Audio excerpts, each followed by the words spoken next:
Can you picture a town where your future is predetermined by something as insignificant as the color of your skin? Hard to imagine, isn't it? But believe it or not, that's how it is in certain American towns. Deep-rooted racism can be caused by things like history, racial segregation, and some current events. It silently affects the lives of millions and influences important things like access to good education and high-paying jobs, which in turn affect hate crime statistics, police misconduct, and inequalities and inequities all related to racism. In this video, we dive into the top 10 most racist towns in the US. Join us as we explore these towns. Number 10. Ferguson, Missouri. Let's start with this city in Missouri. To this day, the echo of a single gunshot still resonates through the streets of Ferguson. This city gained international attention in 2014 after a white police officer shot Michael Brown, an unarmed black teenager. This incident sparked massive protests across the country. It revealed the unfair racial profiling and deep-seated disparities within Ferguson. The DOJ did an investigation which showed that although black residents make up around 67% of the population, they accounted for 85% of traffic stops and 93% of arrests made by Ferguson police. Sadly, these numbers say there's systematic inequality in the city. With all its issues related to socioeconomic disparities and mistrust in the police, socioeconomic disparities and mistrust in law enforcement, to mention a few, Ferguson is an example of how racial tensions can escalate into national outcry. The city is continuously being studied in the ongoing talks about social justice in America. Number 9. Baltimore, Maryland. Baltimore is marked by its rich history, but it was put under the spotlight of mainstream media news outlets in 2015 when Freddie Gray, a young man, died from injuries while in police custody. This tragedy resulted in numerous protests and heated debates over racial profiling, which appears to be an integral part of law enforcement (SOP). Statistics confirms this too.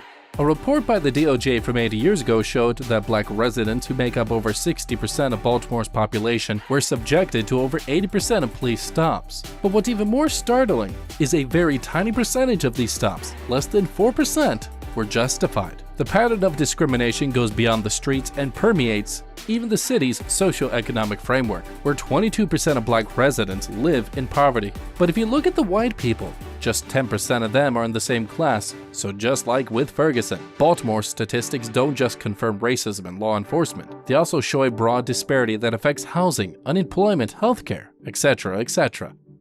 Number 8. Selma, Alabama. The city of Selma in Alabama is beautiful, but unfortunately, it's a testament to our people's endless struggle for civil rights. It has become notoriously well remembered for the 1965 Selma to Montgomery marches. These marches were only about people who were courageously fighting for their right to vote, but they somehow revealed racial tensions and the determination of blacks to overcome racism. The city's impact on history is profound, but the legacy of segregation and racial disparity continues to affect the lives of its citizens. The unemployment rate in Selma is significantly higher than the national average, indicating ongoing economic disparities. The quality of education also says the same thing. The level of proficiency when it comes to math and reading is way behind state averages, and sadly to this day, Selma City is still enduring the consequences of its historical segregation and is still grappling with its past. Hopefully, it can move towards an equitable future.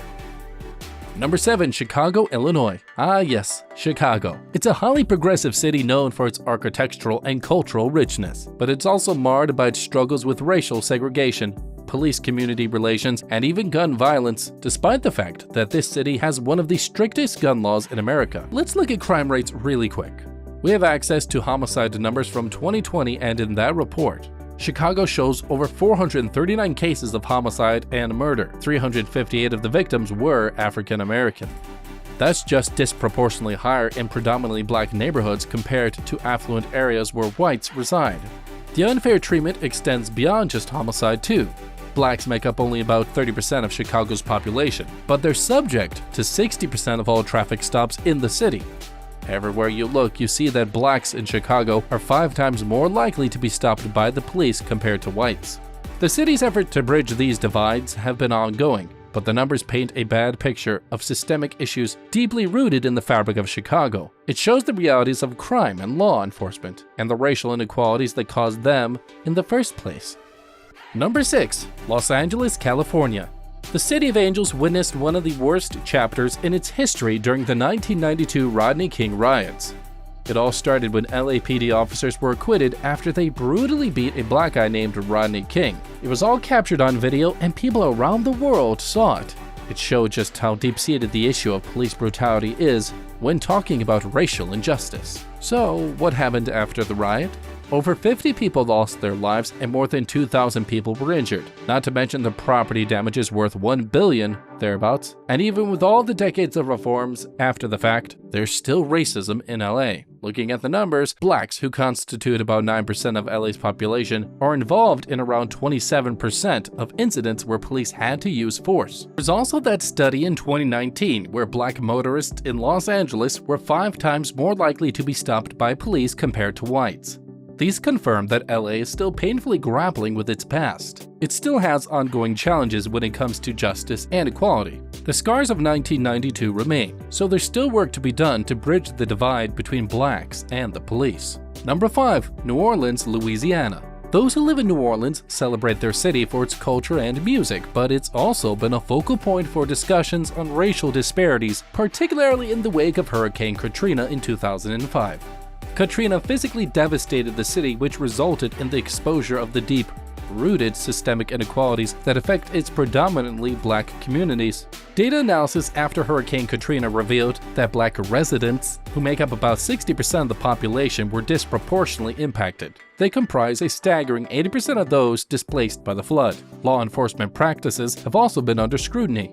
There was a 2009 report that showed black individuals were targeted in 55% of vehicle stops, despite the fact that very few blacks own a vehicle. These data show that New Orleans continuing to struggle in its attempt to bridge the gap in racial equality. Nobody knows for sure just how much change is needed to ensure that all its residents can share in the city's famed culture and resilience.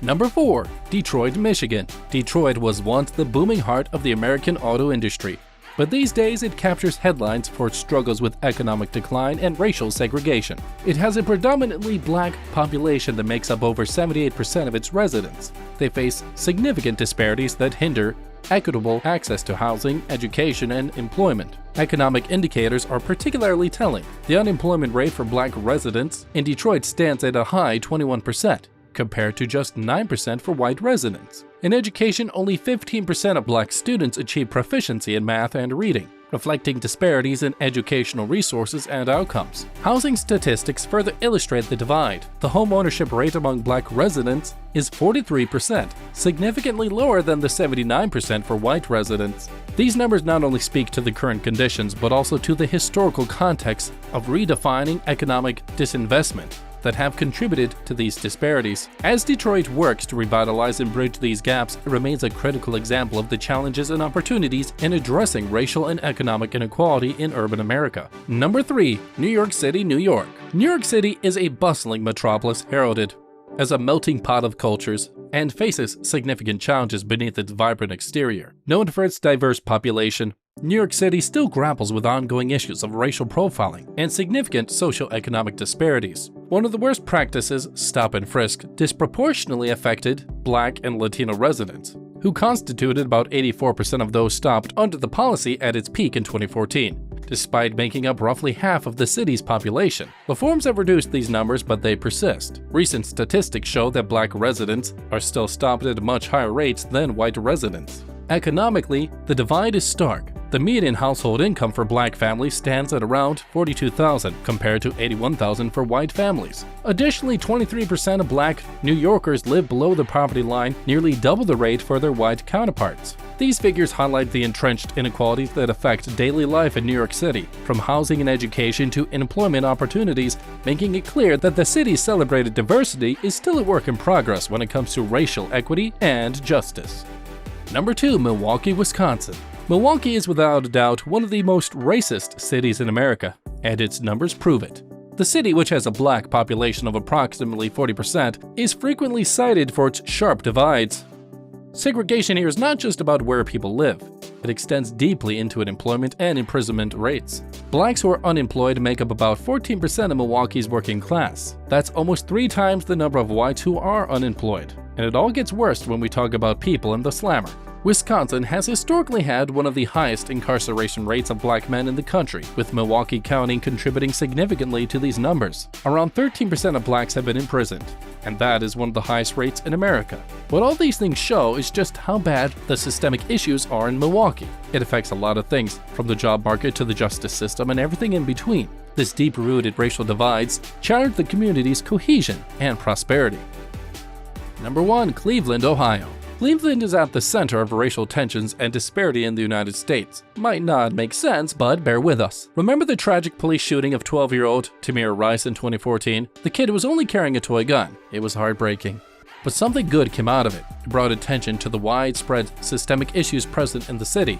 Racial disparities in Cleveland are profound, especially in terms of law enforcement and socioeconomic outcomes. Like the other towns on this list, blacks make up roughly 50% of Cleveland's population, but they are the most affected by police actions. Statistics show that 75% involved in any police use of force incidents are sadly blacks. The economic divide is equally troubling, with the poverty rate among black residents at a staggering 32.3% compared to 9.4% for white residents. And what's worse is the blacks' unemployment rate in Cleveland. It's twice the number of unemployed whites in the city. The city's black youth face daunting challenges too. Only about 67% of them graduate from high school compared to the national average of 85%. And that's it for the 10 most racist towns in America. Each town has its own set of challenges in addressing racial inequalities for a more inclusive future. If you'd like to explore how some are taking innovative steps towards building more inclusive communities, check out our video Top 10 Towns Offering Free Land in America, where we talk about towns that not only promise free land, but also the potential for economic growth and a vibrant community life, offering new beginnings and fresh opportunities.